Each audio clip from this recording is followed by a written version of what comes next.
this live episode is kind of Sirach's baby. We had a lot of fun at Star Trek Las Vegas, and afterwards we just kept talking about it. And Sirach was like, we can't just like leave Star Trek Las Vegas and not keep talking about all the cool people that we see there and how cool the experiences are at conventions. And I don't know, Sirach, what was the genesis of that? Was it that this year was better than the other years? Was it that like the absence makes the heart grow fonder and we missed it the year before? I think it's a little bit of everything. Just the fact that we didn't. There was a time when we couldn't see each other. I think that just made it more special when we actually could. And just the whole thing is that sometimes we just take these pictures, we post them, and then that's it. But sometimes there's I felt like there was a need there to kind of have a rehash of some of the good stories and the good times. And we always do the kind of promotion leading up to an event, but once the event is done, it's like, okay, on to the next one. But there could be a little bit of a wind down period, I thought. And what better place to do that than on this kind of a forum where everybody can meet up and share a special story or what made the convention so special for them. I think that everybody walked away with something this last convention in Vegas, and I thought they did a fantastic job of just kind of maintaining order and making everybody feel like we hadn't missed a beat. So kudos to the people at Creation for putting on another wonderful event. Mm-hmm. I agree. I was just going to say, speaking of which, very quickly, we do want to give a shout out to our other virtual TrekCon team member, Mr. Michael Kenyon Rosenberg of Falling Tower. He and Katie were the only virtual TrekCon members that were not at the convention in Las Vegas. Everybody here was there, so everybody here can speak on it. Michael has been to previous ones, and looking forward to having him on this show in the next week or two as well. But anyway, what were you saying, Lolita? No, I agree with Sirach. It was just after, having a year off from it, it was just so great to finally be there, because that convention's been around for so long and in one form or the other. I mean, I've been doing these with Creation before some of you were born, honestly. That's the truth. Going back to when they were still in New York, and then they came out here, and we used to have them at the Bonaventure Hotel, downtown Los Angeles. And then it moved to Pasadena, and that was the big Grand Slam every year. And then it finally moved to Vegas quite a few years ago because of the Star Trek The Experience at the Hilton. But so it's been going on for so long, and it's like a family reunion every year.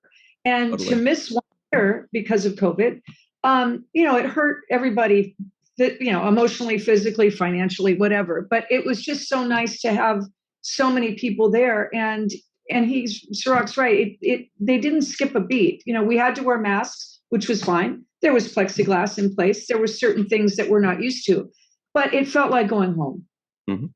And the only difference I know, and it's my age as well, but after not doing it the year before, I was thoroughly exhausted this time. It's always hard. And it took me 2 weeks to recover this time. 2 weeks. 2 full weeks. Lolita, when you said, I've been doing it since before you were born, Anne-Marie was totally like, go on. It's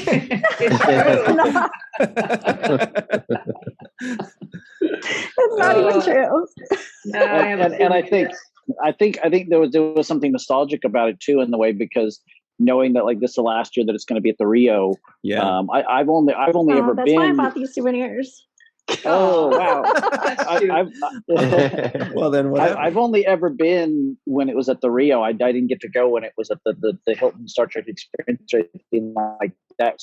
So, my entire knowledge of is through the Rio and the Masquerade Bar and everything like that. To me, that's all part of what Star Trek Vegas is. Yeah. Oh well, you haven't lived until you had it at Bally's. Hey, that's a good question for everybody in the chat. For those of you that have gone to the Rio Star Trek convention, as well as the Hilton Star Trek convention, which one did you like better? Because they're very different. Well, Well, there was obviously something really special about having the experience be part of Yes. experience, no pun intended. That was really cool.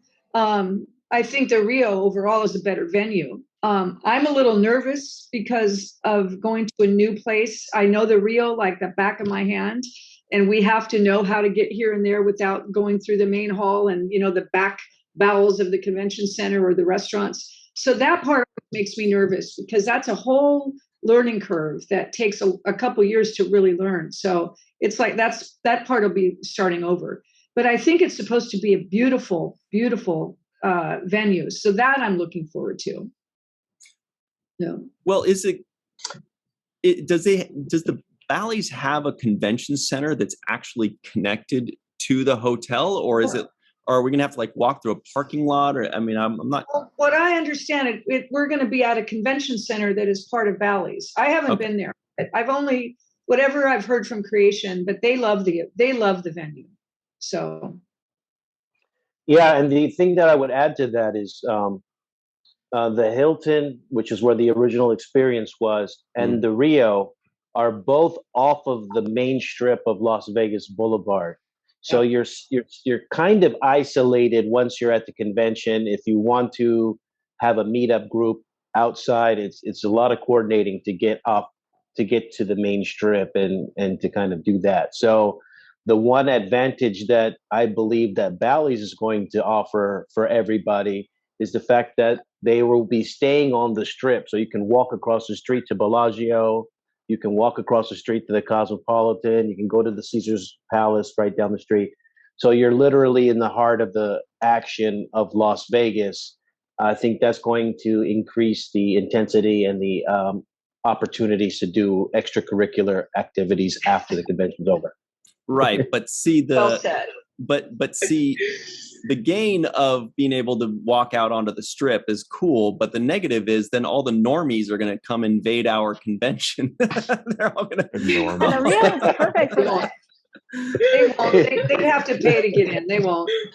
Yeah. It was interesting, the date shift. You saw the one for next year is noticeably later than it was for this year. So I think it's going to be, it'll be an interesting change for anybody who has kids or works associated with education, because it's basically around the start of the school year as opposed to a 4-1. It's 2 weeks before. Is it the last weekend of August or close? Yeah, I think so. Yeah, Like I knew 22 to 25. they had to push it back, but that's true too. It might affect attendance one way or the other. Who knows? Yeah. But Did you guys, Lolita, Mohammed, Sirach, I don't know if Melissa has, but you guys all went to the Hilton when Star Trek Las Vegas was at the Hilton. Oh, you did not? I did not. So just Lolita, myself, Sirach. I know Michael did. We went together. What did you think? Did you like the Rio better or the Hilton with the Star Trek experience? I'm going to say the Star Trek experience just because it had Quark's bar and all kinds of goodies. Definitely. Yeah. They not only had Quark's bar, they had the Star Trek experience ride, which was actually a pretty good ride, especially for the time. It was like one of the Universal Studios type of sit in your seat and get a visual experience, but with the shaking and the extra effects. So that made it really cool. And then the let out to the ride led you out into Quark's bar. So it was kind of an entire experience. And when you add to that the fact that the Hilton had committed to making Star Trek its home base, they actually had a lot of slot machines as well in the Hilton that were Star Trek slot machines. So that was cool. They really went all out. They went all out at the Hilton. The other neat thing about that was it wasn't just utilized for the convention. We did numerous signings and appearances out there during the year. I mean, we would have a Funky night and I'd bring Max and Aaron or Armin, and we'd have signings and mini conventions. So that part was really cool. That's something you can't do just in some place like the Rio. Right. So that would have been cool if that had been able to continue for that reason. But what I will say though is the Rio offers stuff that, like Scott was saying, with the Masquerade bar and the Voodoo Lounge upstairs, the Skytop restaurant / bar. It has its own amenities, I think, that are good too. I like the pool, for example. I like the restaurants at the Rio. There's a lot of variety there. So there's certain things that the Rio does have that are a little bit better than what Hilton had at that time. It's true. See, and this is why Ciroc is so much cooler than us, is because we go, well, I like Quark's bar and I like the uniforms. And Ciroc's like, yeah, I like the lounge and the party and the pool and being on the strip. That's the good stuff. Well, I liked Quark's bar because, I like Quark's bar because there was a drink named after me. It was really, the Lolita. Yes. Yes. So one of those menus, those original menus. Yes, it was one of those. Nice. Do you remember what it was like or what was in it? It was very potent. As they drinks were. They had, all those crazy drinks with the dry ice. It was, Those were fun days. Those were really, really fun days. And conventions were different. They were more fan-run conventions, and so people came from all over just to come. Like I said, for one day. It wasn't even a week-long convention. So, but yeah, it was the Lolita. So, also named after Lita, but So, okay. Long time ago. Thank you. So here's what I want to know, and I think everybody wants to know, but I think Lolita may have an inside track for us. Is the future? Well, it's not Star Trek Las Vegas anymore. It's the 55-year mission. I don't know if next year is going to be the 56-year mission. It looks is. Like I've already received invitations for actors for the 56th year mission. Yes. Right. So that's going to be at Bally's. But rumor has it that it's just going to be at Bally's for 1 year, and then it might go back to the Rio the following year. Oh. I have heard that myself. Actually have heard that from members of Creation, but I don't know that they know that 100%. Right. So I don't really know how to comment on that. Again, what I said before is I'm excited to see it at a different place and see how it goes. And maybe that'll determine what they do in the future. I don't really know, but I've heard that myself. So I've also heard Rio has been bought out by Hyatt, and they're going to basically gut the whole place. And if that happens, that's going to be a 2 or 3 year process. Mm-hmm. So I just have to wait and see what happens. But we know we'll all be in Vegas every August somewhere. Yeah. Yes. Okay. Yeah. Well, okay. Because I'm worried about Bally's. I'm worried. I don't know. I've never been in there. I just, okay, Ryan. I'm like a snooty French guy. When I go to Vegas, I'm like, oh, Paris, I'll go there. Bally's, what's that? I'm not. Oh, Caesars, that sounds fun. I'm like, what does Bally's even mean? I'm so like simple-minded. I'm like, I don't know what that means. I'm not going in there. So I've never been. It's a hotel chain. Oh. But the font looks like Bally's Workout Express. It's so exactly. It'll be okay, Ryan. Nice shoes. Okay. There's some nice shoes from Switzerland. There you go. Is it nice in there, Ciroc? At Bally's? Yeah. I mean, it's nice. It's one of the older hotels, so it still has more of the, it's not one of the redone brand new Wynn hotels or Aria, but I just like the central location. Yeah, that's the cool part about it. Yeah. And I also like that it's like literally across the street from Bellagio. So, to me, that's the landmark of the centerpiece of Vegas, right? It's that water fountain in front of Bellagio. Yeah. So if you're anywhere near or around that, then you are in the heart of Vegas, in my opinion. Like, you're dead center in the middle of the action. So